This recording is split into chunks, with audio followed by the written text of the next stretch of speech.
Olá, internauta, Dom Luiz de Curitiba. Então vamos para nosso primeiro áudio da primeira aula, né, de metafísica. Falaremos então sobre medicina psicossomática. Bom, gente, possuímos em nosso cérebro, numa região conhecida como diencéfalo, a memória primata e animal, chamada de id na psicologia.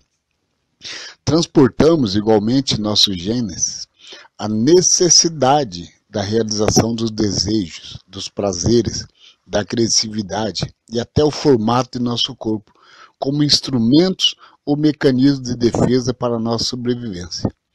Tentamos transferir o subliminar, né, de alguma forma, nossos instintos para que possamos viver em sociedade, sem nos destruirmos.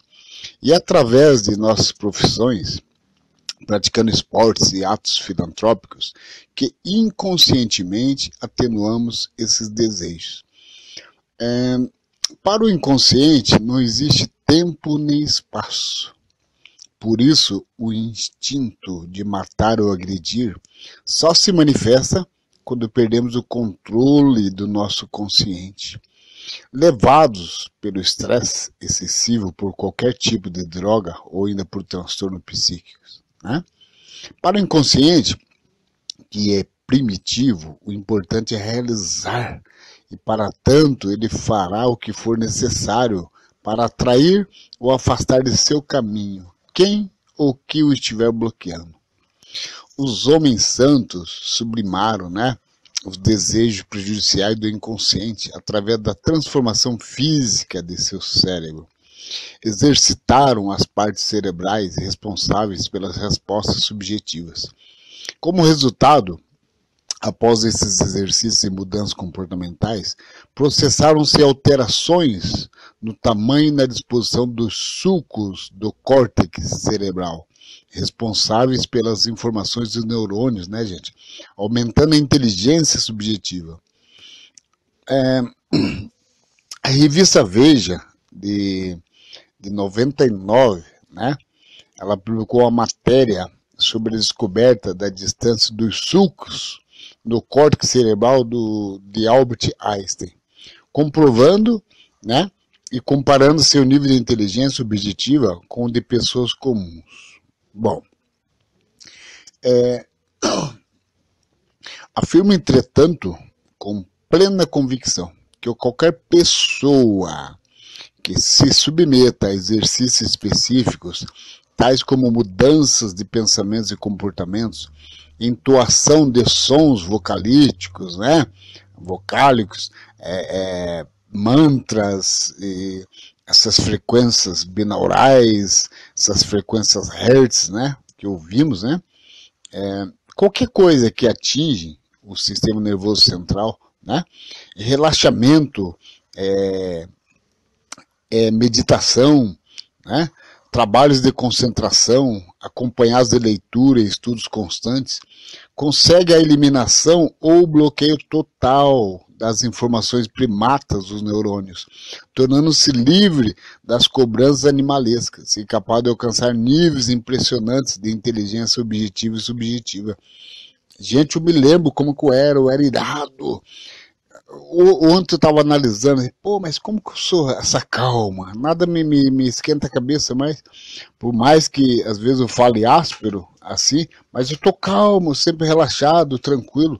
Eu era irado, qualquer coisa, eu saía no braço mesmo, respondia. De repente, assim, as pessoas até confundem com medo, né?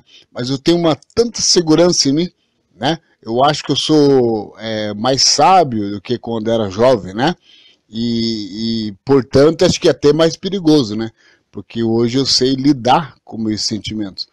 E não é qualquer coisa que me estressa, né? Eu estou num momento assim zen. Então, tudo isso é meditação, é leitura, é focado no bem. Então, nada me abala, sabe? Aquele sentimento também de segurar, sabe, que tem que estressar, deixo, aceito, cada um tem um mapa, e hoje eu já consigo aceitar o mapa de cada um. Eu procuro entender a pessoa pelo mapa dela, não fazer ela entender pelo meu, né? Se ela quiser entender o meu, deixa ela para lá e problema dela, né? Não discuto, não fico parado em discussões, né? Porque antes eu ficava impondo que a pessoa tinha que entender o meu mapa, o meu modo de ver, né? Por mais que eu saiba que a pessoa está nítida ali, que ela está errada, está errônea, eu deixo ela, né? A vida cobra dela depois, então você consegue mudar essa parte do cérebro, essa parte primata, né, que você tem, né? O homem consciente, né, ou inconscientemente, está sempre em busca de suas origens. Alguns procuram sublimar-se através das profissões, né, como cirurgiões, artistas plásticos, pintores, né, ou líderes religiosos, fazendo com que sua agressividade animal transforme-se em algo útil à sociedade. Outros já não o fazem, né? Racionalizando e lutando a vida inteira contra a morte, ora fugindo, ora enfrentando, né? Decididamente, provando força e coragem para si mesmo, né? Às vezes o ser humano ele quer provar para ele mesmo que ele é capaz disso, capaz daquilo, que ele é superior, né? Mas isso é essa parte do cérebro primata que você pode mudar, né? No diencéfalo está armazenado todo o conhecimento primórdio da comunicação e toda a simbologia desenvolvida pela necessidade de o ser vivo se fazer entender, né? No passado, né, gente, no passado distante, quando éramos apenas animais, a expressão do inconsciente era clara e natural, pois não existiam valores conscientes que o pudessem frear. Não havia restrições aos atos, a lei era de eliminar para se sobreviver, né? Mais tarde, o próprio primata, em processo natural de evolução, passou a reprimir e recalcar seus impulsos primitivos para que a humanidade não se extinguisse e pudesse viver em comunidade, procriando e preservando a espécie, né? Contudo, não evoluímos para a compreensão das vantagens de nos reprimir, o que nos causa sensações desagradáveis, né?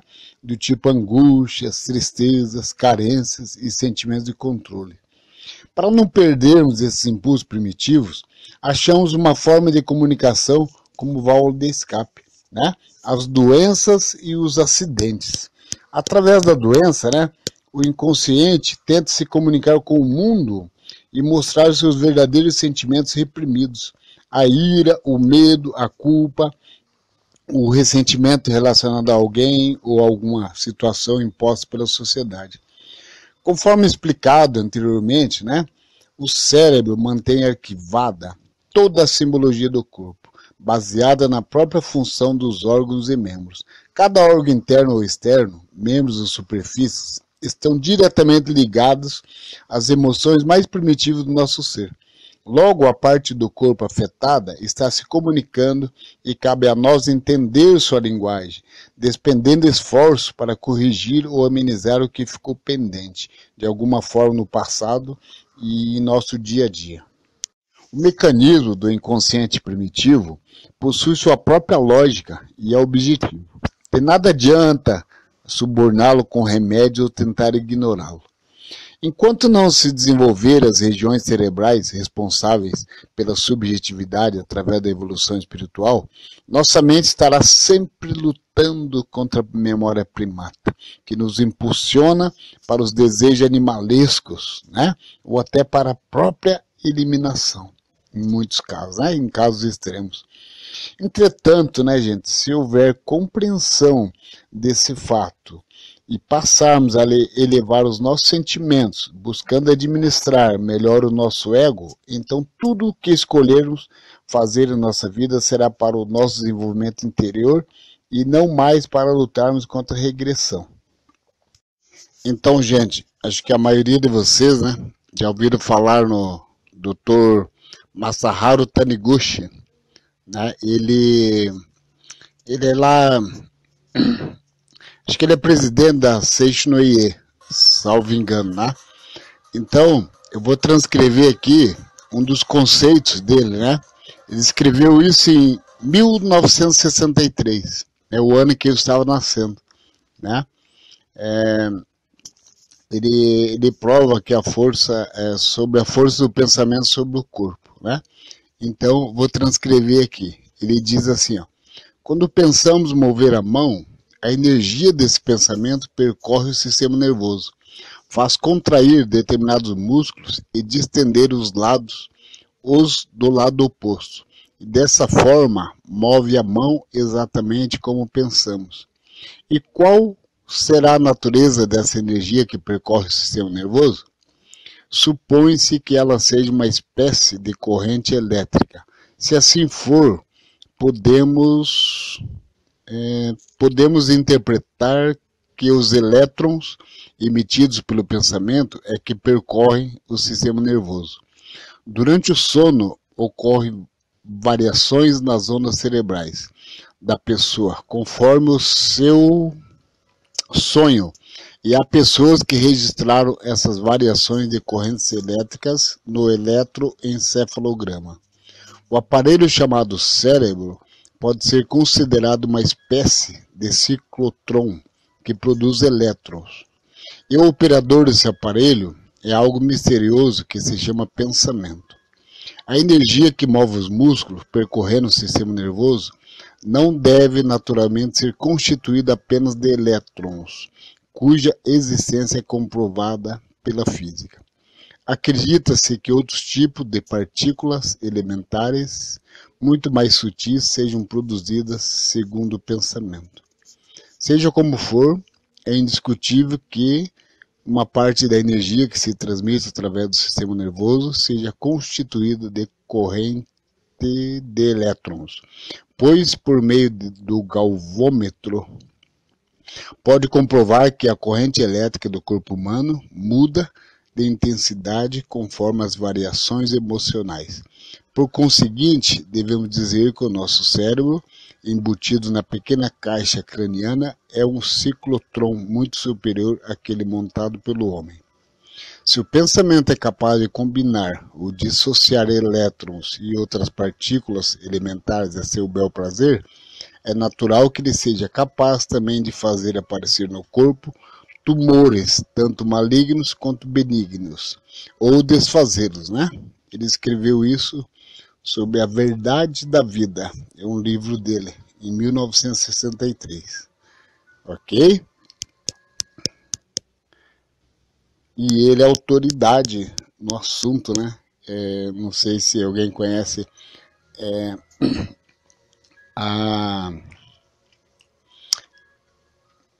Ai, meu Deus, fugiu aqui. A Seijinoye, né? Ela prega muito sobre cura, né? E também sobre prosperidade. E a filosofia oriental, gente, ela nos ensina que a saúde do corpo depende da harmonia que encontramos através da expansão da consciência, né? Ou seja, da compreensão profunda de que os pensamentos geram o nosso destino. Não devemos manter em nossos corações emoções como a raiva, o medo, a tristeza ou outros sentimentos negativos, né? Porque somos inteiramente responsáveis por tudo, exatamente tudo aquilo que criamos. Se em cada acontecimento desagradável nos permitirmos sentir ou pensar negativamente, então jamais escaparemos dessa roda viva que nós mesmos criamos, né? É importante manter a mente flexível e serena como antídoto contra os sentimentos regressos da origem, né? Se vos voltardes e sossegardes, sereis salvos, né? A vossa força está na tranquilidade e na confiança. Mas vós não quisestes, né? Antes disseste, não, sobre cavalos ligeiros cavalgaremos, por isso mesmo serão mais ligeiros os vossos perseguidores, né? Isso está no Código Isaías, né? Na Bíblia também, Isaías 30:15, né? Então quebre a resistência e seja flexível. Se o seu corpo está projetando doenças, com certeza você carrega em seu coração alguma resistência em aceitar algo ou alguém que não pensa como você, que tem um mapa diferente de você, né? na PNL fala sobre mapas, né?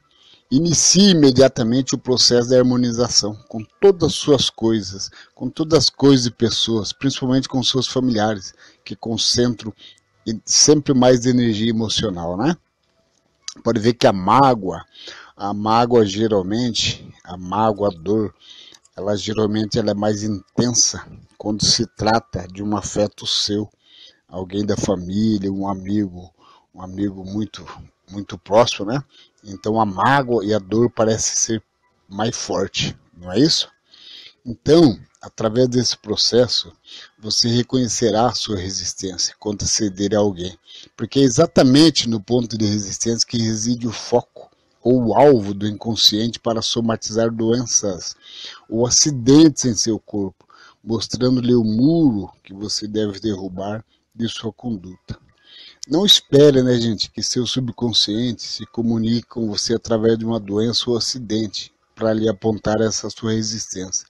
Dissolva ela amorosamente com sua inteligência e, por consequência, com seu perdão. É muito gostoso soltar sem medo, seja o que for. O prazer de sentir-se livre interiormente supera todas as propostas rígidas de um ego inflexível, né? Quando eu digo ego, é aquele seu eu, o seu eu verdadeiro, né? Você guarda muitas coisas, né?